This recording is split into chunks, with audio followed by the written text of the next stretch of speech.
Morning students, प्रिया शिक्षण प्रशिक्षण महाविद्यालय में आपका स्वागत है।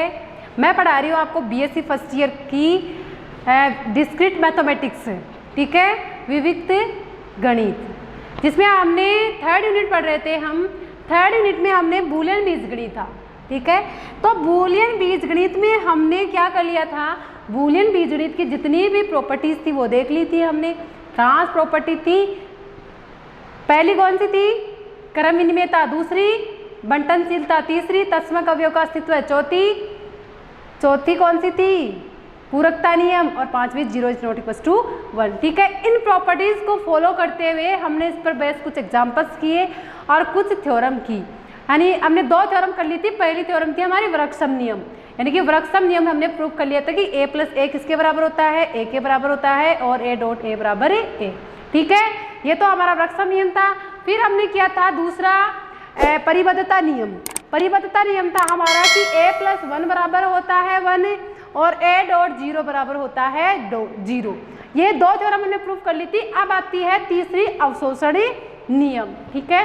मैंने कहा था थ्योरम के साथ इसके नाम भी याद रखना, ठीक है। तो अवशोषण नियम में क्या है कि बूलियन बीजगणित या बूलियन बीजगणित की क्या है, स्ट्रक्चर है कि प्रत्येक 2 अवयव a तथा b के लिए, यानी कि इसके क्या कितने एलिमेंट ले लिए, 2 एलिमेंट a तथा b के लिए a + a डॉट b, यानी कि ये कह रहा है कि a + a डॉट b किसके बराबर आना चाहिए, a के बराबर, ठीक है। और a डॉट a + b भी किसके बराबर आना चाहिए, a के बराबर। यानी कि आपको ये लेके चलना है और ये सिद्ध करना है, इसमें ये लेके चलना है, और एक बार योग के लिए और एक बार गुणा के लिए, ठीक है। तो सबसे पहले किसके लिए कर ले हम, योग के लिए। तो सबसे पहले योग के लिए देखो, पहला है हमारा a + a डॉट b बराबर, यहाँ आ जाएगा a dot 1 + a dot b, ये लिख सकती हूँ मैं, यानी कि a को मैंने 1 के साथ डॉट प्रोडक्ट किया है, तो a डॉट 1 प्लस क्या आ गया आपके पास, a डॉट b। 1 को मैं क्या लिख सकती हूँ,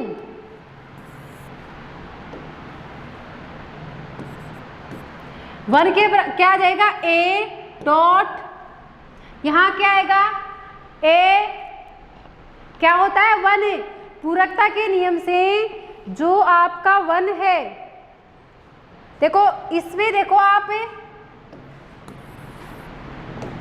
यहाँ पर कौन सा नियम लग रहा है, ये भी a है, ये भी a है। तो मैंने क्या बताया था, बंटनशीलता का नियम, यानी कि यहाँ क्या आ जाएगा, a डॉट 1 + b। आप यहाँ लिख दो बंटनशीलता का नियम कितने नंबर का था, B2, उसको हम B2 से तो लिखते थे, यहाँ लिख देना B2 से, ठीक है। फिर बराबर आ जाएगा 1 + b, यानी कि a डॉट b + 1 लिख सकती हूँ किस नियम से, क्रम विनिमय नियम। क्रम विनिमय नियम आपका कौन सा था, B1 को तो हमने क्रम विनिमय नियम कहा था। फिर हमें लेके क्या आना है, a, तो बराबर a किस नियम से। अब आप यहाँ पर देखो, हमारा दूसरा परिबद्धता नियम था। परिबद्धता नियम में क्या था कि a + 1 बराबर था हमारे 1 के बराबर, और a डॉट 0 था 0 के बराबर। तो आप यहाँ पर देख सकते हो, यहाँ a की जगह क्या है, b है, इतना ही तो चेंज है। तो यहाँ अगर मैं b + 1 आएगा, वो भी किसके बराबर होगा, 1 के बराबर होगा। तो डॉट 1, यानी कि बराबर क्या आ गया आपके पास, a, ठीक है। कितना सिंपल है, कुछ नहीं किया हमने, इसके साथ डॉट 1 करके बंटनशीलता का नियम लगा दिया, ठीक है। इसी प्रकार हम दूसरा करें। दूसरा है आपका कि a डॉट a + b बराबर, देखो a + 0, यानी कि मैं a में 0 ऐड कर सकती हूँ, वापस मुझे वही एलिमेंट प्राप्त होगा, a डॉट a + b। इसमें कौन सा नियम लग रहा है, बंटनशीलता का नियम, यानी कि a + 0 डॉट b, ठीक है। तो 0 डॉट b क्रम यहाँ लिख देना बंटनशीलता, यानी कि B2 से, और यहाँ आ जाएगा क्रम विनिमय यानी कि B.0 B1, ठीक है, क्रम विनिमय नियम लग गया, बराबर ये आ जाएगा A+0, किस नियम से, परिबद्धता के नियम से। यहाँ पर आप देख सकते हो कि A.0 किसके बराबर था, हमारा 0 के बराबर। यहाँ पे भी क्या आ रहा है, B.0, तो यहाँ आप लिख सकते हो कि B.0 बराबर 0 परिबद्धता के नियम से। यहाँ लिख देती हूँ इन दोनों को, परिबद्धता के नियम से, ठीक है। तो यहाँ क्या आ जाएगा 0, यानी कि आपका A.A+B किसके बराबर आ गया, A के बराबर। यही हमें सिद्ध करना था, A+A.B बराबर A, ठीक है। दोनों में सेम है, हमने प्लस में तो 1 को गुणा किया है और डॉट वाले में 0 ऐड कर दिया, ठीक है। और उसके बाद में बंटनशीलता का नियम लगा दिया, दोनों में ही देखो सेम चल रहा है, बंटनशीलता, उसके बाद में क्रम विनिमय और उसके बाद में परिबद्धता का नियम, ठीक है, तीनों में सेम चल रहा है। तो आपके अच्छे समझ में आ गया, ये तो बहुत इजी है। इसके बाद में देखते हैं नेक्स्ट थ्योरम। याद रखना कौन सा नियम है, अवशोषण नियम। तो अवशोषण नियम की कितनी प्रॉपर्टी थी कि A+,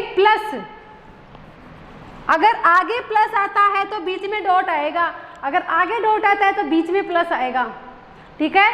तो A+A.B किसके बराबर होगा, A के बराबर होगा, और A.A+B भी किसके बराबर होगा, A के बराबर होगा। ये कौन सा नियम है आपका, अवशोषण नियम, ठीक है। इसके बाद में देखो नेक्स्ट है आपका कि यदि बूलियन बीजगणित है तब 0 बराबर आपको 1 लेके आना है और 1 बराबर क्या लेके आना है आपको 0, ठीक है। बहुत सिंपल है। सबसे पहले किसको लेके आना है, 0 को। देखो 0 बराबर मैं ऐसे लिख सकती हूँ 0 + 0, 0 ऐड तो किया है, अब क्रम विनिमय नियम से क्या जाएगा 0 + 0, यहाँ लिख देना B1, यहाँ क्या आ जाएगा पूरकता के नियम से 1, पूरकता का नियम B4, पूरकता के नियम का मतलब है A + A बराबर होता है 1। यहाँ मेरे पास क्या आ रहा है 0 + 0, वो भी तो 1 ही आएगा, यानी कि 0 किसके बराबर आ गया, 1 के बराबर आ गया। दूसरा 1 बराबर 0, तो 1 बराबर 1 को मैं क्या लिख सकती हूँ 1 डॉट 1 कर सकती हूँ, 1 के साथ मल्टीप्लाई तो किया है। यहाँ से कौन सा नियम लग रहा है 1.1 क्रम विनिमयता नियम B1, और 1.1 किसके बराबर होता है 0 के, कौन से नियम से, पूरकता के नियम से, यानी कि B4 नियम क्या था आपका कि A.A' बराबर था 0 के, सॉरी A.A' बराबर 0 था, तो यहाँ पे A क्या है आपका 1 और A' कितना है 1, ठीक है। तो इक्वल्स टू क्या आ गया 0, यानी कि 1 बराबर कितना आ गया आपके पास 0, दोनों प्रॉपर्टी हो गई। यही तो पूछ रहा था कि 0 किसके बराबर होता है 1 के, और 1 किसके बराबर होता है 0 के। कुछ नहीं किया, पहले में 0 ऐड कर दिया और दूसरे में 1 को 1 से मल्टीप्लाई करवा दिया, क्रम विनिमय और पूरकता नियम लगा दिया, ठीक है। सबसे ज़्यादा काम में आ रहा है आपके पूरकता नियम और बंटनशीलता नियम, ठीक है। अब देखो next video, next example theorem है आपकी अंतर्वलन नियम, ठीक है। क्या है आपका अंतर्वलन नियम कि बूलियन बीजगणित में सभी अवयवों A बिलोंग्स टू B के लिए A' का डैश किसके बराबर होता है A के बराबर। आपको ये सिद्ध करना है कि जो आपका A' का डैश है वो किसके बराबर है, यानी कि पूरक का पूरक, वापस वही एलिमेंट। मैंने आपको स्टार्टिंग में ही बता दिया था, अगर किसी पूरक का हम पुनः से पूरक लेते हैं तो हमें वापस वही एलिमेंट प्राप्त होता है। ठीक है, तो वापस वही एलिमेंट प्राप्त होता है। ये आपको सिद्ध करना है अब कि कैसे होता है ये। ठीक है, तो इसके लिए देखो आप प्रूफ, सबसे पहले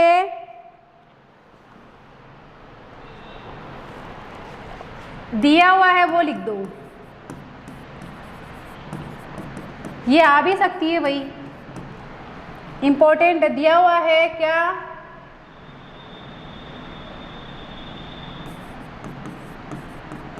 बूलियन बीजगणित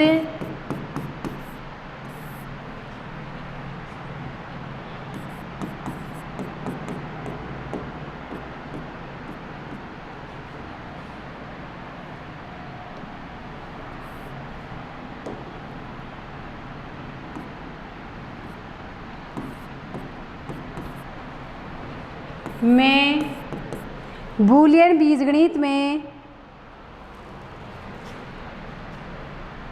A बिलोंग्स टू B के लिए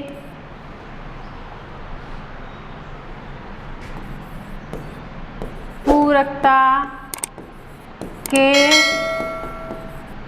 नियम से A प्लस A डैश बराबर होता है 1 तथा A डॉट A डैश बराबर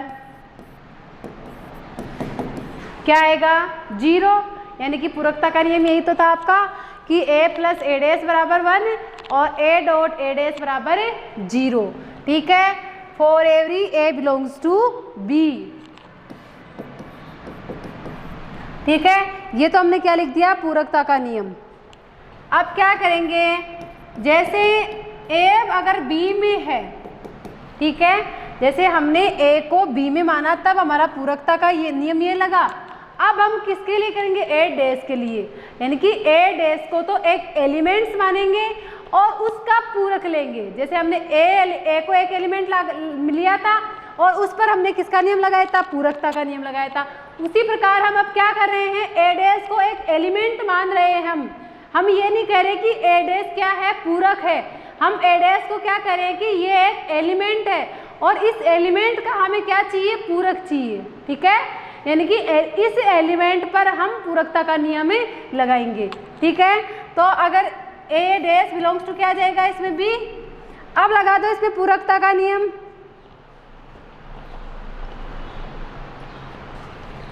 A dash belongs to B में के लिए A belongs to A dash belongs to B के लिए पूरकता के नियम से क्या आ जाएगा, पूरकता के नियम से A dash plus A dash का डैश बराबर 1 तथा A dash dot A dash का डैश बराबर 0। यही तो था हमारा पूरकता का नियम। ये एलिमेंट्स हो गया, ये इसका पूरक हो गया, ये एलिमेंट और ये इसका पूरक, यानी कि A डैश के लिए हमने क्या किया, A डैश के लिए पूरकता का नियम लगा दिया। तो इसको हम क्रम विनिमय नियम से क्या लिख सकते हैं, या A डैश का डैश प्लस A डैश बराबर 1 तथा A डैश का डैश डॉट A डैश बराबर 0। दिस इम्प्लाइज A डैश का डैश A डैश का पूरक है। ठीक है, यानी A डैश का डैश क्या हो गया, A का पूरक है। तो A का पूरक A डैश का पूरक सही है, A डैश का डैश A डैश का पूरक है, तो ये इसका पूरक हो गया।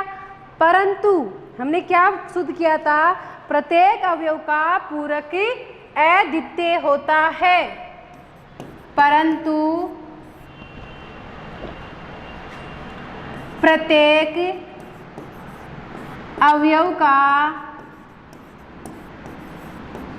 पूरक अद्वितीय होता है। अतः ए डैश का डैश का आ जाएगा, ए डैश का डैश किसके बराबर हो जाएगा, ए के बराबर।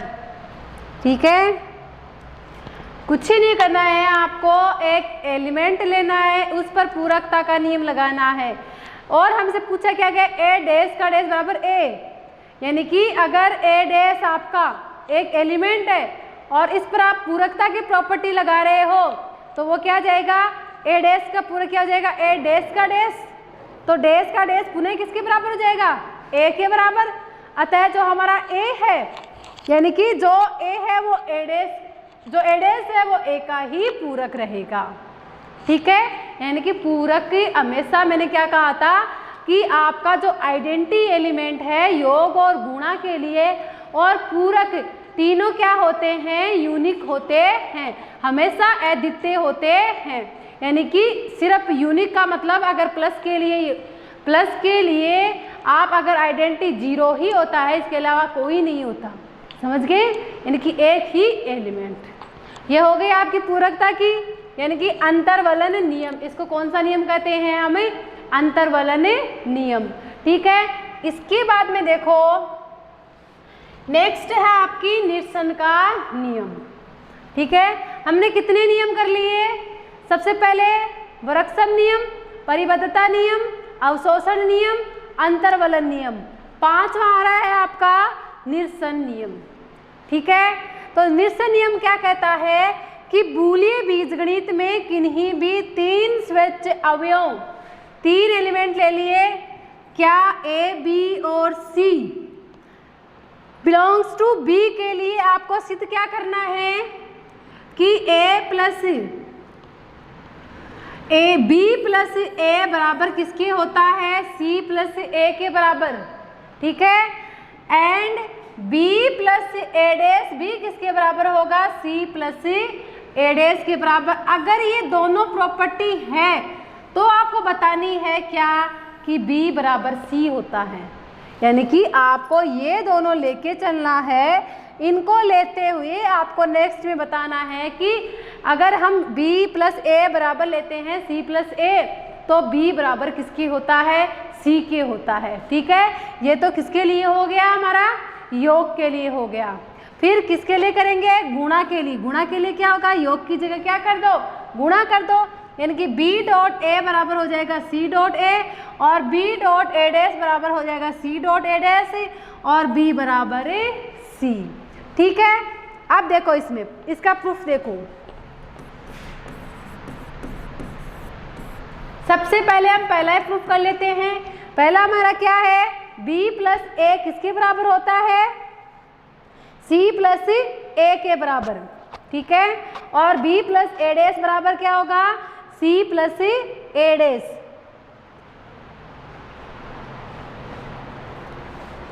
तो देखो b प्लस ए बराबर c प्लस ए तथा b प्लस ए डैश बराबर c प्लस ए डैश। मैं इनको नाम दे देती हूँ, समीकरण नंबर 1 और समीकरण नंबर 2। ठीक है, अब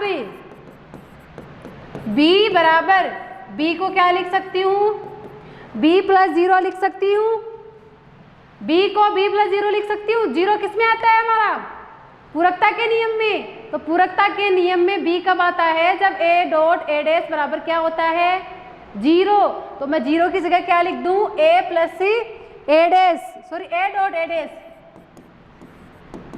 यहां आप लिख देना किस नियम से, B4 पूरकता के नियम से। ठीक है, इसमें कौन सा नियम लग रहा है, बंटनशीलता का नियम, यानी कि b plus A dot b plus A dash.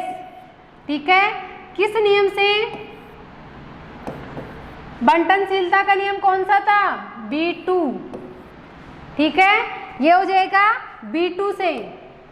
अब देखो B प्लस ए की जगह यहाँ देखो B प्लस ए किसके बराबर है? C प्लस ए के बराबर है। और आपका B प्लस ए डैश किसके बराबर है? C प्लस ए डैश के बराबर है। तो दोनों की वैल्यू रख दो, यहाँ आ जाएगा B प्लस ए, आ जाएगा C प्लस ए और dot C plus A dash. ठीक है, यहाँ लिख देना कोष्टक में समीकरण 1 तथा 2 से। ठीक है, समीकरण 1 व 2 से हमने क्या किया? B प्लस ए और B प्लस ए डैश की वैल्यू रख दी। अब आप देखो यहाँ पे कौन सा नियम लग रहा है? बंटनशीलता का नियम लग रहा है। देखो दोनों मैंने क्या कहा था, अगर आपके स्टार्टिंग में दोनों सेम हो तो आप वहाँ बंटनशीलता लगा दो। जैसे अब बंटनशीलता कैसे लिखेगा? C plus A dot A dash. आप देख सकते हो अगर मैं इसको ओपन करती हूँ तो यहाँ आ जाएगा C प्लस ए। ठीक है, C plus A dot C plus A dash, यही आ रहा है फिर से। यानी कि मैं इसको ये लिख सकती हूँ बंटनशीलता के नियम से। ठीक है,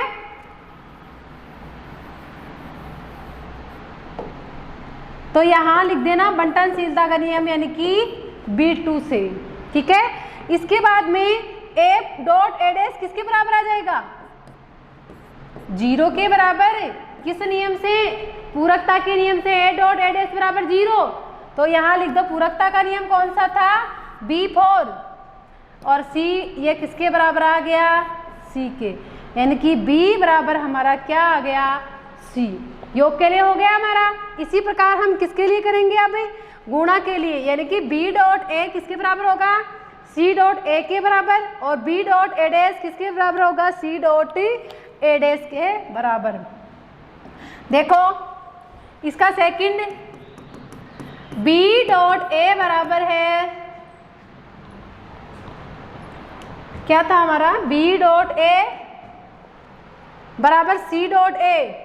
B डॉट ए बराबर C डॉट ए, इसको नाम देते थे समीकरण नंबर 1, तथा B डॉट ए डैश बराबर था C डॉट ए डैश। ये आ जाएगा समीकरण नंबर 2। अब क्या करना है? B बराबर C लेके आना है। तो B बराबर मैं क्या लिख सकती हूँ? B dot 1। B को B डॉट 1 लिख सकती हूँ, कोई दिक्कत थोड़ी है। मैंने कहा था डॉट के लिए 1 आता है, योग के लिए 0 आता है। तो 1 को क्या लिख सकती हूँ? B dot A plus A dash.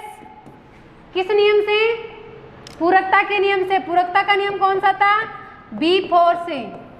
ठीक है, बराबर यहाँ क्या आ जाएगा? कौन सा नियम लग रहा है? B डॉट ए और plus B dot A dash.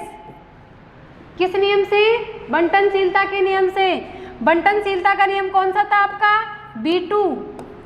ठीक है, अब इधर देखो समीकरण 1 व 2 से B डॉट ए किसके बराबर है आपका? C डॉट ए के बराबर। और B डॉट ए डैश किसके बराबर है? C डॉट ए डैश के बराबर।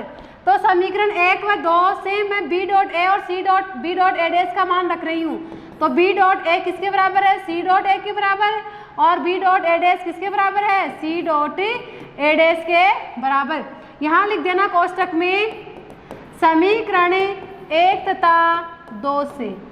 ठीक है, अब यहाँ देखो कौन सा नियम लग रहा है आपका? फिर से बंटनशीलता लग रही है, यानी कि C dot A plus A dash, बंटनशीलता का नियम B2 से।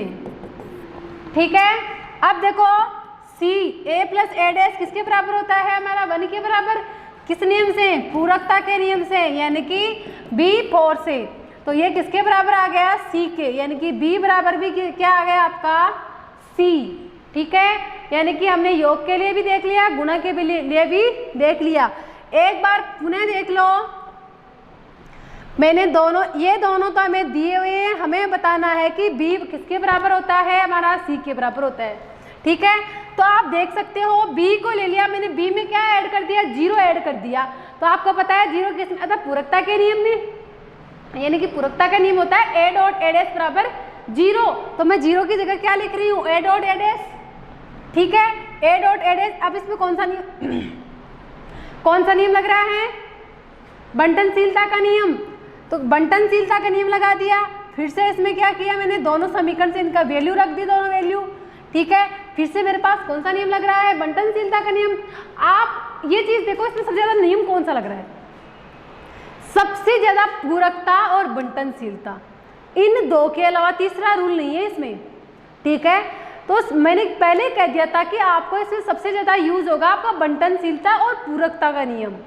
ये तो आपके माइंड में होना चाहिए कि मैं यहाँ कौन सा नियम लगाऊं, यहाँ मेरा बंटनशीलता लग रहा है। सबसे ज्यादा बच्चे कंफ्यूज होते हैं बंटनशीलता के नियम से, क्योंकि बंटनशीलता का नियम क्या होता है, दोनों तरफ से आ जाता है। तो वो कहते हैं कि A dot B plus C होता है बंटनशीलता को, तो लेकिन A dot B plus A dot C नहीं होता बंटनशीलता। भाई आप अगर देखो तो दोनों इक्वल होते हैं। अगर मेरे पास ए डॉट, इधर देखो ये होता है A dot B plus C बराबर होता है A dot B plus A dot C, यही है बंटनशीलता का नियम। अगर अब मेरे पास क्वेश्चन में ये आ जाए, यानी कि A dot B plus A dot C, तो मैं इसे ये लिख सकती हूँ क्योंकि दोनों इक्वल होते हैं। यहाँ पे भी मैं, अगर मेरे पास ये बन गई तब भी मैं कौन सा नियम लगाऊंगी, बंटनशीलता का नियम। और मेरे पास अगर ये बन रही है तो भी मैं बंटनशीलता का ही नियम लगाऊंगी, क्योंकि ये दोनों इक्वल होते हैं एक दूसरे के। अगर मेरे पास ये आ रहा है तो इससे मैं ये खोल दूंगी, ठीक है। और अगर ये आ रहा है तो इससे मैं ये लिख दूंगी। तो आप इसमें कंफ्यूज मत होया करो कि इसमें बंटनशीलता कहाँ लग रही है। बंटनशीलता का तो नियम यही है कि ए डॉट बी बराबर होता है B plus A dot B, A dot B plus C बराबर होता है ए डॉट बी और प्लस ए डॉट सी के। ये कब से होने लग गया भाई, ये दोनों बराबर होते हैं, इसलिए कंफ्यूज मत होना कि इसमें बंटनशीलता कहाँ लग रही है। आप खुद देख सकते हो, एक तो हमने यहाँ बंटनशीलता लगाई है, तो यहाँ बंटनशीलता में हमारे पास है B plus A dot A dash, ठीक है। और मैंने एक बंटनशीलता लगाई है यहाँ पर मेरे पास है C plus A dot C plus A dash, तो इसमें भी तो बंटनशीलता लग रही है, यानी यहाँ आ गया C plus A dot A dash. इसमें मैंने इस टाइप की बंटनशीलता लगाई, इसमें, ठीक है। फिर क्या आ गया, पूरकता का नियम। पहले पूरकता, बंटनशीलता, पूरकता, बंटनशीलता, बस यही चल रहा है। इसके आगे वाले में भी देख लो। डॉट के लिए क्या किया, p को 1 से मल्टीप्लाई करवा दिया, और a प्लस ए डैश पूरकता, बंटनशीलता, समीकरण 1 व 2, और फिर से बंटनशीलता और पूरकता, ठीक है। ये दोनों जो हमने 3 थ्योरम कर ली, ठीक है, 3 नियम कर लिए ना। एक तो अंतर्वलन नियम, पहला अवशोषण कर लिया, दूसरा अंतर्वलन कर लिया, और तीसरा ये वाला नियम निरसन नियम कर लिया। 3 नियम आज कर लिए, 2 पिछले वाले वीडियो में कर लिए। अब इसके जो आगे के नियम हैं वो हम किस में करेंगे, हमने नेक्स्ट वीडियो में, ठीक है। आपको मेरा वीडियो कैसा लगा, कैसे आपको समझ में आया, मुझे कमेंट बॉक्स में करके बताना कि आपको कैसा लगा, क्या कमी है और क्या नहीं है। आप मुझे बताओगे तभी मुझे पता चलेगा कि मैंने इसमें यहाँ गलती की है, थोड़ा मैं और इसमें प्रिपरेशन करूँ, ठीक है। तो आपको जो जैसा लगे वो वैसा बता देना, ठीक है।